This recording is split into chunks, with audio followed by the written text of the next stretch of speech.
मैं हुसैन सुल्तान रणभूमि न्यूज़ में आपका स्वागत करता हूं।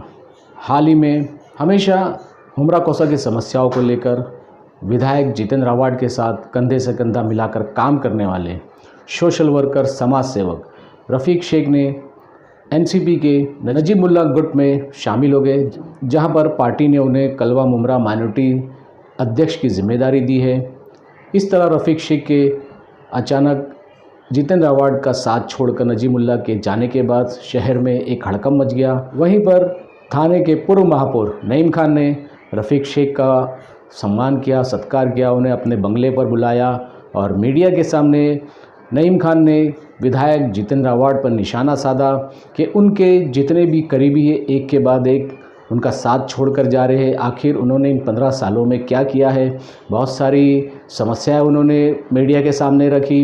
वहीं उन्होंने जितेंद्र आवाड को माजी आमदार भी कहा है कि आने वाले दिनों में वो आमदार नहीं रहेंगे। इस मौके पर हमने रफ़ीक शेख से भी बात की कि जिस तरीके से उनका नजीमुल्लाह गुट ज्वाइन करने के बाद उनके ऊपर भी ट्रोल किया जा रहा है। आइए देखते हैं पूर्व महापौर नईम खान ने क्या कहा। वहीं एनसीपी के माइनॉरिटी अध्यक्ष रफ़ीक शेख ने भी किस तरह उनके ऊपर लगे आरोपों का खुलासा किया। आइए देखते हैं हमारी इस खबर में।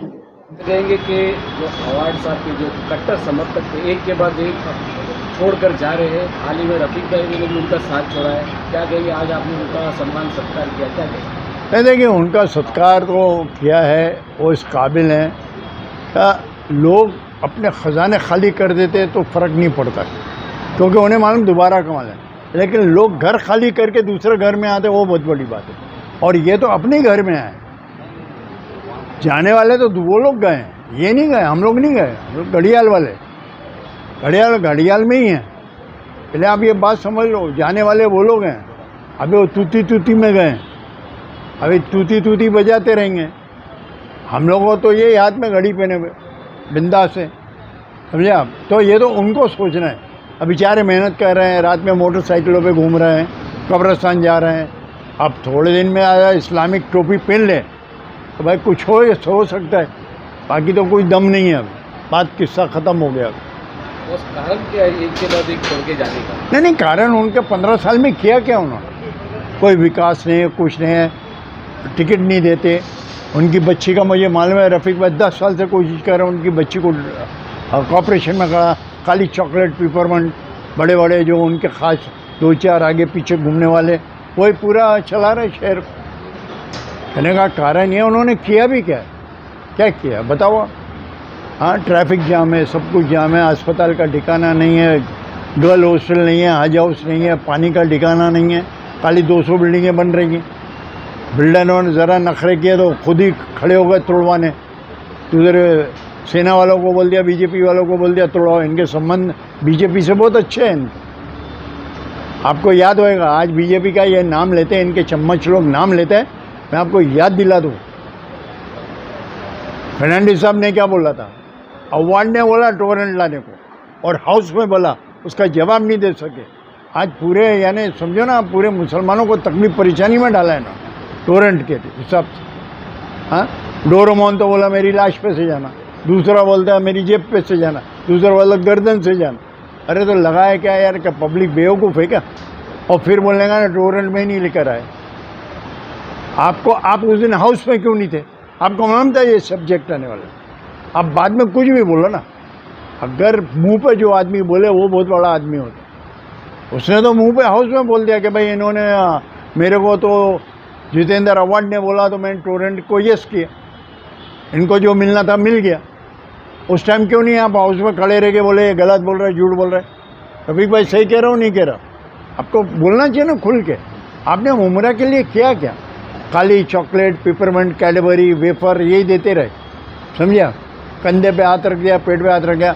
लोगों को मजमे में बोल रहे कि मैं चाहूँ आप लोगों के इतने उपकार है मेरे पर कि मेरी चमड़ी की आप चप्पल बनाओ। अरे तो क्या मोची वोची समझा क्या तुमने? हम लोग चप्पल बनावे? तो कहने वाला ये सब बकवास बातें। इन लोग आ रहे और आएंगे। बाटा साहब हो गए, रफ़ीक साहब हो गए, ये जो इनकी नई टीम है, नई बात है, ये और लेकर आएंगे। ये हर हफ्ते 15 दिन में एक बम छोड़ते रहेंगे, इतना घड़ी को मजबूत करेंगे कि इनकी तुतरी जो है ना वो थाना में बजाएंगे, वही बंगले में घूमती रहेगी, इसके आगे आवाज़ नहीं आएगी। आने वाले चुनाव के लिए खतरा नजर आ रहा है उनके लिए। बिल्कुल 101%। मैं आपको बताता हूँ, और अल्लाह का करम, आज ये आदमी हो जो मुंह से बोल दिया, अल्लाह उसको पूरा करता है। इनके टाइम पूरा, फिनिश, दी एंड। और आपके बारे में भी चर्चा है कि आप भी जल्द ही प्रवेश करने वाले हैं। मैं तो हूँ ही यार राष्ट्रवादी में। आप एक बात बता दो, आपको एक थोड़ा पीछे लेके जाता हूँ। बाटा साहब अभी गवाह हैं कि सब में पहले बोर्ड मैंने लगाया था, सब में पहले, किसी ने नहीं लगाया था। प्रवेश ही है ना, तो उसमें नहीं प्रवेश में प्रवेश की क्या बात है। फिर आप कांग्रेस में भी क्या रखा है? कांग्रेस को उसी दिन से मैंने तलाक दे दी थी जिस टाइम उन्होंने सेना से हाथ मिलाया। आज सेना दूध की धुली नहीं है। हमने हमारी जवानी में यूथ कांग्रेस से लेके अभी तक सेना की हमेशा स्टेज के ऊपर बुराई करी है। उन्होंने कत्लेआम किया, उन्होंने मुसलमानों का खून बहाया। उन्होंने, मुझे अच्छी तरह याद है, सन 1984 के अंदर उन्होंने भिवंडी के अंदर 19 लोगों को मारा था, 19 लोगों को जिंदा जलाया था। वो तो मेरे पास फोटोग्राफ चले गए, तो उसके बाकायदा लाइव फोटोग्राफ मैंने खींचे, मेरे पीछे लग गए थे। यह तो वो भी दूध के धुले नहीं है। मगर एक बार मैं ये बोलता हूँ कि बीजेपी ने तो मुंबई में एक भी फसाद नहीं करा, महाराष्ट्र में एक भी फसाद नहीं है। जितने फसाद हुए सेना के थ्रू हुए। अब देख लो, तारीख उठा के देख लो, आप तो पत्रकार है, अब से कोई गलत बात ही नहीं कर रहा हूँ। एक वीडियो भी नजीमुल्लाह का जारी हुआ था, उसमें बोल रहे थे कि बीजेपी अच्छी है, उसको लेकर भी क्या कहेंगे उसको लेकर? देखिए, बीजेपी अच्छी है या बीजेपी खराब है, आज मैं तो मेरे आमदार की बात करूँ, वो कौन से अच्छे हैं? जो विकास करेगा वो अच्छा है। यहाँ धर्म की बात नहीं करते अपन। धर्म की बात जिसको करना है वो करे। मैं एक छोटी सी मिसाल आपके माध्यम से बोलना चाहता हूँ कि 1707 के अंदर मुग़लों का राज ख़त्म हुआ था। तो बीजेपी बोलती है ना कि भाई ये लोगों ने तलवार के ज़ोर पे, मुग़लों ने, इन्होंने इसकी ज़ोर के ऊपर तुम्हारा धर्म परवैता करी, हिंदुओं को मुसलमान बनाए।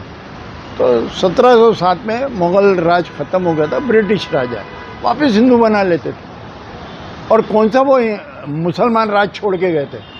वो तो हिंदू ही राजा है ना, उस पर ब्रिटिश राजा है। तो ये इतिहास है। मुसलमानों ने कोई जुल्म नहीं किया, सितम नहीं किया। आपस में लड़ना, राजनीति करना, ये एक थोड़ी फितरत है। अभी डिस्कशन के दौरान आपने मौजूदा आमदार को माजी आमदार का क्या कहा? माजी आमदार है, किस्सा ख़त्म हो गया। 6 महीने बचे, 2 महीने इलेक्शन के और नहीं हो जाए माजी आमदार, इंशाअल्लाह ताला, अल्लाह ताला बड़ा बोल माफ़ करे। ये हाजी आदमी की अल्लाह सुनेगा। मेरा ऑफिस खा गया, किसी की 1 इंच खाओगे तो उसकी सज़ा मिलेगी तुम्हें। ये हमारे हदीस और हमारे नबी ने फरमाया है। हमारा अल्लाह फरमाता है, जो भी 1 इंच किसी की खाएगा ना हक, उसका बेड़ा गर्क होएगा, और हो गया भी। ये आप पक्का समझ लो। अभी पर क्या कहेंगे? आज पूर्व महापौर नईम खान ने आपको यहाँ बुलाया, आपका सम्मान सत्कार किया, क्या कहेंगे इसमें? अस्सलाम वालेकुम। बहुत बड़ी मेरे लिए खुशी का दिन है कि जो ठाना के महापौर रह चुके और उसके बाद मुमरा कौसा की मानी हुई हस्ती है नईम खान साहब, इन्होंने मुझे बुलाया, इज़्ज़त अफजाई दी। इससे बड़ी मेरे लिए और क्या बात हो सकती है। साथ में मैं जनाब मेराज खान साहब का भी शुक्रिया अदा करता हूँ कि उन्होंने मेरी हौसला अफजाई की और मेरा सत्कार किया। आपके नजीमुल्लाह ग्रुप में जाने के बाद काफ़ी ट्रोल किया जा रहा है, कुछ बातें लिखी जा रही कि वो क्या थे, जाने से कोई फ़र्क नहीं पड़ता, क्या कहेंगे उसको? वो तो दिख ही रहा, 3 दिन में नींद खराब हो गई है, लोग रोड पे आ गए। हाँ, बोलने से कुछ नहीं होता। मेरे को कितना कमेंट करना है करो, आपको, मेरे को कुछ फ़र्क नहीं पड़ता। मैंने पहले ही बोला था, मैंने भोलेनाथ नगर से शुरुआत की है, ये काफ़िला कलवा तक जाएगा। आप उनकी बात का, उनके कमेंट का जवाब आखिर क्यों नहीं देते? अगर मैं जवाब देने लगूंगा तो काम से भटक जाऊंगा। इनके पास वही काम है ना, जवाब देना। इनके पास दूसरा काम क्या है? इनको जवाब देने के लिए बिठाया गया है, रोड पे काम करने के लिए। मैं अगर जवाब देने लगूं तो मेरा जो मकसद है काम का, उससे भटक जाऊंगा, फिर उलझ जाऊंगा मैं। जवाब लोग देंगे मेरा काम देखकर इंशाल्लाह। वो भी जैसे खान साहब ने बोले, इंशाल्लाह हाजी साहब ने बोले, बहुत जल्द जो है वो भी खेमा। और मैं बोलता हूँ, इतनी बुराई किसी की मत करो। देखो, साहब के बारे में मैं बुरा बोल ही नहीं रहा, ना हमारे नगर सेवक के बारे में बुरा बोल रहा हूँ कि कल को तुमको यहाँ आना पड़े तो वो बुराई आड़े आवे, हमारे पास आना पड़े तो वो बुराई आड़े आवे। तो इतना बुरा किसी को मत बोलो कि वहाँ जाने के बाद, बैठने के बाद शर्म हो।